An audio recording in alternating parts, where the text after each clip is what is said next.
بہت پرانے زمانے کی بات ہے۔ ایک ایسے ملک میں جہاں بادشاہت اور طاقت کا راج تھا، ایک غریب شخص رہتا تھا جس کا نام حامد تھا۔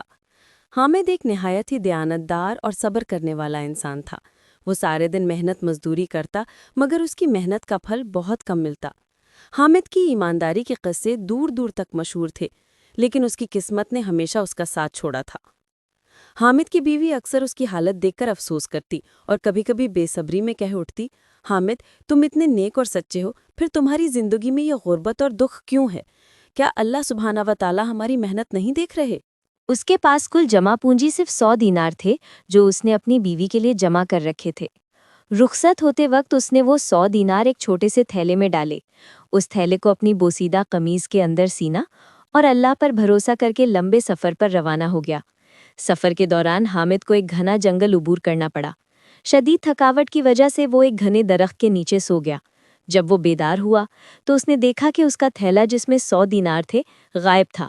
کسی چور نے اس کی ساری جمع پونجی چرا لی تھی۔ حامد کا دل ڈوب گیا۔ اس نے آسمان کی طرف دیکھا اور بے بسی سے کہا، اے میرے مالک، میں نے ساری زندگی سچ اور دیانتداری سے گزاری، میری محنت کی یہ آخری پونجی تھی اور اب یہ بھی چلی گئی۔ اب میں خالی ہاتھ کیسے واپس جاؤں گا؟ کیا یہی تیرا انصاف ہے؟ حامد روتا ہوا گاؤں واپس لوٹا۔ اس کی بیوی نے جب اسے خالی ہاتھ دیکھا تو اس کا صبر ٹوٹ گیا۔ میں کہتی تھی، ہماری دیانتداری اور سچائی کا کوئی فائدہ نہیں، نیک لوگوں کے ساتھ بھی برا ہوتا ہے۔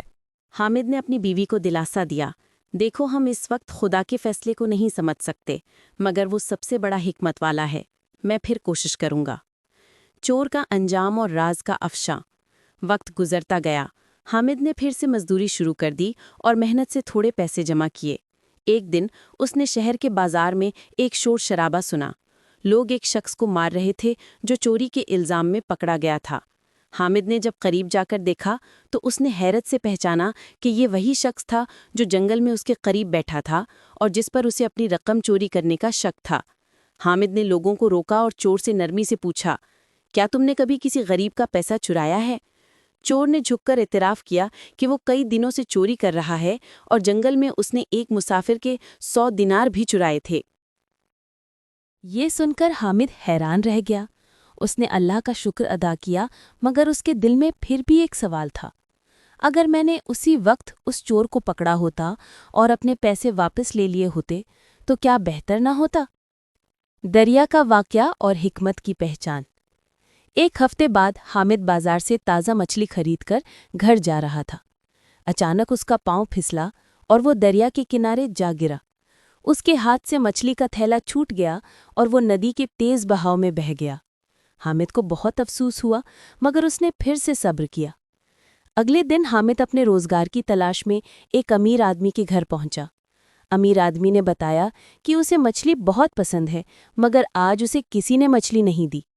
حامد نے اسے بتایا کہ کل اس کے ساتھ یہ حادثہ ہوا تھا۔ امیر آدمی نے مسکرا کر کہا، مجھے تمہاری ایمانداری پسند آئی، میں تمہیں ایک دن کا معاوضہ دوں گا، مگر تم میرے لیے ندی سے ایک خاص پتھر نکال لاؤ۔ حامد ندی پر گیا اور پتھر نکالنے لگا۔ اسے ایک چمکدار اور بہت بڑا پتھر ملا جو پتھروں کے ڈھیر میں چھپا ہوا تھا۔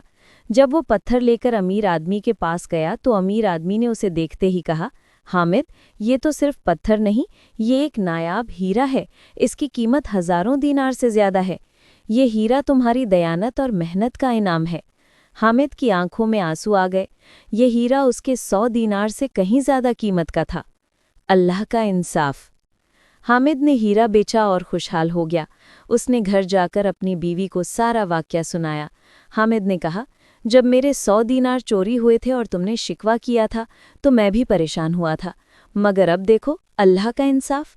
اگر میرے 100 دینار چوری نہ ہوتے تو میں اتنی محنت نہ کرتا اور نہ ہی اس امیر آدمی کے گھر تک پہنچتا۔ اگر میں اس دن مچھلی خریدتا اور وہ دریا میں نہ گرتی تو میں اگلے دن خالی ہاتھ امیر آدمی کے پاس نہ جاتا اور وہ مجھے پتھر لانے کا کام نہ دیتا۔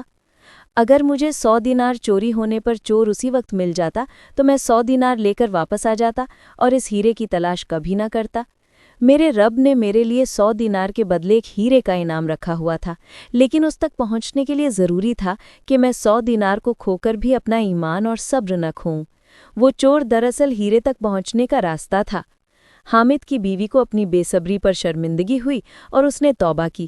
اس دن سے حامد اور اس کی بیوی ہمیشہ یاد رکھتے تھے کہ اللہ کا انصاف کبھی دیر نہیں کرتا، وہ بہترین وقت کا انتخاب کرتا ہے، اور اس کی حکمت ہماری عقل سے بہت بالاتر ہے۔